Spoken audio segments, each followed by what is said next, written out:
నిన్న సజ్జల రామకృష్ణారెడ్డి గారు మరియు సజ్జల భార్గవరెడ్డి గారు హైకోర్టులో మాకు ముందస్తు బెయిల్ ఇవ్వాలని చెప్పేసి ఒక పిటిషన్ దాఖలు చేశారు. ఎందుకు దాఖలు చేశారయ్యా అంటే, ఏదైతే పోసాని కృష్ణమురళి గారిని పోలీసులు అరెస్ట్ చేసి విచారణ నిమిత్తం ఎఫ్ఐఆర్ కాపీలో ఎవరెవరు ప్రోద్బలంతో ఇది చేశామంటే, పలానా సజ్జల రామకృష్ణారెడ్డి గారు మమ్మల్ని ప్రోత్సహించాడు, స్క్రిప్ట్ అంతా ఆయన దగ్గర నుంచి వచ్చింది, అలాగే మాకు పేమెంట్ కూడా వాళ్ళే ఇవ్వటం జరిగింది. మొత్తం వైఎస్ఆర్సీపీ పార్టీ తరఫున మొత్తం ఇవన్నీ కూడా సజ్జల రామకృష్ణారెడ్డి గారిదే పూర్తి బాధ్యత. ఆయన మాట్లాడమంటేనే మేము మాట్లాడాము, మేము మాట్లాడినందుకు మా ప్రతిఫలంగా డబ్బులు ఇవ్వటం జరిగింది అని చెప్పేసి ఆయన చెప్పడం జరిగింది.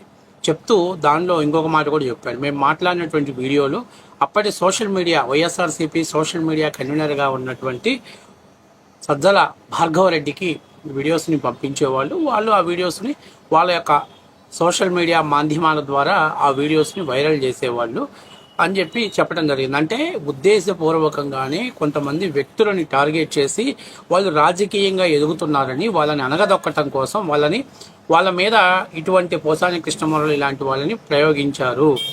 అంటే ఉద్దేశపూర్వకంగానే వ్యక్తిగత హరణానికి పాల్పడుతున్నారు అనేది అక్కడ ఎఫ్ఐఆర్లో పొందుపరిచారు. ఎఫ్ఐఆర్లో సజ్జల రామకృష్ణారెడ్డి మరియు భార్గవరెడ్డి పేర్లు కూడా, అంటే వాళ్ళు మాట్లాడిచ్చారు. ఇందులో A1గా పోసాని కృష్ణమురళి ఉంటే A2గా సజ్జల రామకృష్ణారెడ్డి మరియు సజ్జల భార్గవరెడ్డి పేర్లు కూడా పొందుపరచడం జరిగింది.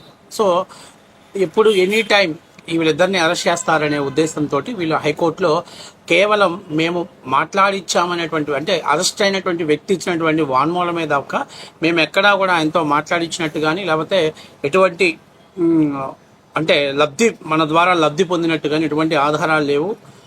కాబట్టి కేవలం రాజకీయ కక్షతోటి బాధితుడిని బెదిరించి మా మీద అనుకూలంగా, అంటే మాకు వ్యతిరేకంగా ఎఫ్ఐఆర్ని నమోదు చేశారు, ఛార్జ్ షీట్లు రెడీ చేశారు. కాబట్టి దాన్ని రాజకీయ కక్షా కోణంలో చూసి మమ్మల్ని అరెస్ట్ చేయకుండా ఉండాలి అని చెప్పేసి అబ్బాగుడుకులు ఇద్దరు కూడా హైకోర్టులో ముందస్తు బెయిల్ కోసం పిటిషన్ దాఖలు చేయడం జరిగింది.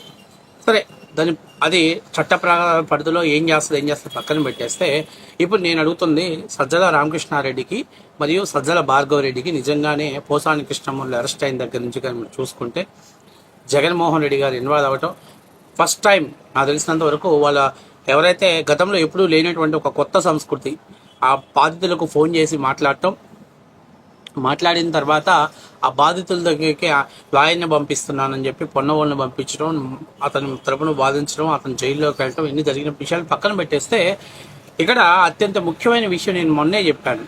పోసాని కృష్ణమురళిని అరెస్ట్ చేసి విచారణ చేస్తే ఖచ్చితంగా పోసాని కృష్ణమురళి నిజాలు చెప్తాడు.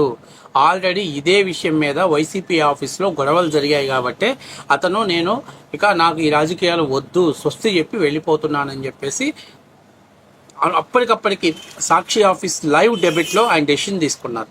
అందుకని ఆ రోజు అప్పట్లో వీడియో ఒకటి ఆయన మాట్లాడుతుండగానే ఆయన ఆ విషయం చెప్పేసి ఆ వీడియోని డిలీట్ చేసేసింది సాక్షి. కాబట్టి సరే, ఏదో అనుకున్నాడు ఆయన, కుదరలేదు, ఇంకొద్దు రాజకీయాలలో. ఎందుకంటే ఆయన గతంలో డబ్బులు వస్తున్నాయి, ఏదో పార్టీలో ఒక గుర్తింపు ఉంది, ఒక పదవి వచ్చింది కాబట్టి పనిచేశాను పార్టీకి అనుకుంటున్నాడు. కానీ తర్వాత ఆయనకి చాలా నిజాలు తెలిసిన విషయాలు ఏంటంటే, సొంత సామాజిక వర్గంలోని వ్యతిరేకత వచ్చింది. అట్లాగే చంద్రబాబుని అభిమానించే వాళ్ళందరూ ద్వేషిస్తున్నారు. రాజకీయంగా విమర్శించడం వేరు, వ్యక్తిగతంగా టార్గెట్ చేసి మాట్లాడటం వేరు. అట్లాగే పవన్ కళ్యాణ్ ఫ్యాన్స్ కూడా నన్ను వ్యతిరేకిస్తున్నారు. ఏంటి, నేను సంపాదించే డబ్బు దేనికోసం సంపాదిస్తున్నాను? సరే, తప్పు చేశాం, ఇంక వదిలేద్దామని అనుకున్న మాట వాస్తవ విషయమే. కానీ ఖచ్చితంగా బాధితులు ఎవరనేది బయటికి రావాలిగా. వెనకాలండి ఎవడో మిమ్మల్ని మాట్లాడించారో బయటికి రావాల్సింది కదా. ఈరోజు రాష్ట్ర ప్రజలందరూ కూడా తెలిసింది. అంటే ఒక వ్యక్తిని పవన్ కళ్యాణ్ తిట్టాలన్నా, పవన్ కళ్యాణ్ గారి తల్లిని, పిల్లల్ని, భార్యని తిట్టడానికి కథ వెనక నడిపించింది మొత్తం కూడా వైఎస్ఆర్సీపీలో ఈ అబ్బాగుడుకులే అనేది రాష్ట్ర ప్రజలకు తెలిసింది. ఇప్పుడు రాష్ట్ర ప్రజలు నిర్ణయం తీసుకోవాలి. ఇలాంటి లుచ్చాగాలను సపోర్ట్ చేస్తున్నటువంటి పార్టీని మనం ఏం చేయాలనేది మనం నిర్ణయం తీసుకోవాలి. సో ఏది ఏమైనా మొత్తం మీద సజ్జల రామకృష్ణారెడ్డికి మరియు సజ్జల భార్గవరెడ్డిని అరెస్ట్ చేసి వాళ్ళిద్దరిని పోలీసులు తమదైన స్టైల్లో విచారణ చేస్తే ఈ వైఎస్ఆర్సీపీలో ఈ బూతు పురాణాన్ని అంతా నడిపింది ఎవరు, ఈ బూతు మాటల పురాణాన్ని నడిపింది ఎవరు, ఎందుకు నడిపారు, ఏంటి వాళ్ళ ఉద్దేశం అనేది రాష్ట్ర ప్రజలకు నిజాలు తెలిసేటువంటి అవకాశం ఎక్కువగా ఉంటుంది. తద్వారా వైఎస్ఆర్సీపీ పార్టీ కాస్త వైషిప్ పార్టీగా మారిపోయేటువంటి ప్రమాదం ఉంది. ఎందుకంటే ఏంటి అసలు బోసాని కృష్ణమురళి గారు కానీ, లేకపోతే కొడాలి నాని కానీ, వల్లభనేని వంశీ కానీ, జోగి రమేష్ కానీ, పేర్ని నాని, చంద్రశేఖర్ రెడ్డి, వీళ్ళందరూ ఏంటి భాష ఏమిటి? సభ్య సమాజంలో చిన్నపిల్లలు ఉన్నారు, చిన్నపిల్లలు టీవీలు చూస్తుంటారు.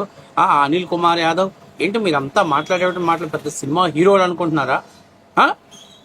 ఒక ప్రజల చేత ఓట్లు వేయించుకొని 5 ఏళ్ళకి ఒకసారి ఓట్ల కోసం వచ్చినటువంటి మీరు ప్రజల సమస్యల మీద పోరాడుతున్న అసెంబ్లీలో ఇటువంటి భాషని ప్రయోగించడానికి జగన్మోహన్ రెడ్డి గారి పార్టీ కాదా ఎంకరేజ్ చేసింది?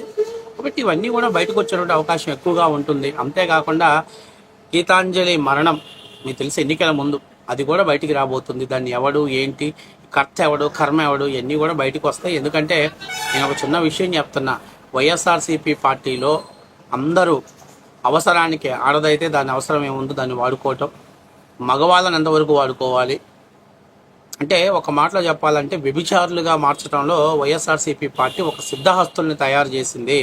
అందులో అబ్బాగుడుగులు సజ్జల రామకృష్ణారెడ్డి మరియు సజ్జల భార్గవరెడ్డి అందులో అగ్రస్థానాన్ని పొందారు. ఇక వీళ్ళ వృత్తి అదే, వీళ్ళ పని అదే. పొద్దున్న లేచిన దగ్గర నుంచి చంద్రబాబు నాయుడిని ఎలా తిట్టాలి, లోకేష్ని ఎలా తిట్టాలి, అలాగే పవన్ కళ్యాణ్ ఎలా తిట్టాలి, లోకేష్ ఇళ్లల్లో ఆడవాళ్ళని ఎలా తిట్టాలి, అలాగే పవన్ కళ్యాణ్ ఇళ్లలో ఆడవాళ్ళ గురించి, పిల్లల గురించి ఎలా తిట్టాలి, ఇదే ఈ స్క్రిప్ట్ రాయటం, ఆ స్క్రిప్ట్ని మీడియా ముందుకు తీసుకొచ్చి వీళ్ళ చేత మాట్లాడించడం. మీరు చూడండి, బోరుగడ్డ అనిల్ కుమార్ అరెస్ట్ అయినప్పుడు ఎవరయ్యా అంటే సజ్జల పేరు బయటకు వచ్చింది. అట్లాగే ఇంటూరు రవికిరణ్ అప్పుడు సజ్జల పేరు వచ్చింది. అట్లాగే ఈరోజు పోసాని కృష్ణమురళి అరెస్ట్కి సజ్జల పేరు వస్తుంది. రేపు శ్రీరెడ్డి అరెస్ట్ చేసినా కూడా సజ్జల పేరు బయటకు వస్తుంది. అంటే ఈ చెత్త అంతా కూడా తయారు చేయించింది. ఇలాంటి చెత్త పాలిటిక్స్ని తయారు చేయడం కోసమే వాళ్ళ కొడుక్కి సోషల్ మీడియా కన్వీనర్ పోస్ట్ను కట్టబెట్టడానికి సజ్జల రామకృష్ణారెడ్డి కీలక ప్రయత్నం చేశాడు. కొడుకు సోషల్ మీడియా కన్వీనర్ అయిన తర్వాత వైఎస్ఆర్సీపీ సోషల్ మీడియా కంటే కూడా వైఎస్ఆర్సీపీ బూతు మాటల ఉత్పత్తి చేసే ఫ్యాక్టరీ లాగా తయారు చేసి అసభ్య పదజాలాన్ని, ఫోటోల్ని మార్చటాలు, ఏ స్థాయిలోకి రావాలో ఆ స్థాయిలోకి వైఎస్ఆర్సీపీ పార్టీని పతాక స్థాయికి తీసుకెళ్లి ప్రజలు చీకొట్టేదాని చేయడంలో ఈ అబ్బాగుడుకులదే కీలక పాత్ర. ఇవాళ ఒక్కసారిగా కాళ్ళ కింద భూమి కంపించిపోవడంతో మమ్మల్ని అరెస్ట్ చేస్తారని, ముందే అరెస్ట్ చేయొద్దని చెప్పేసి ముందస్తు బెయిల్ కోసం మనోళ్ళు న్యాయస్థానాన్ని ఆశ్రయించారు. చూడాలి, కానీ ఖచ్చితంగా న్యాయస్థానం కూడా ఇలాంటి వాళ్ళని వదిలిపెట్టకూడదు. ఇలాంటి వాళ్ళకి సరైనటువంటి పని చేయాలి. ఎందుకంటే రాజకీయాలు చేయండి, కానీ ఈ చెత్త ప్రయత్నాలు ఏంటి, ఈ కొత్త ప్రయోగాలు ఏంటి? కాబట్టి న్యాయస్థానాలు కూడా దృష్టి పెట్టి వీళ్ళ ఏదైతే ముందస్తు బెయిల్ని నిరాకరిస్తే ఖచ్చితంగా వీళ్ళని అరెస్ట్ చేసి ఇంట్రాగేషన్ చేస్తే చాలా విస్తుపోయే నిజాలు బయటకు వస్తాయి.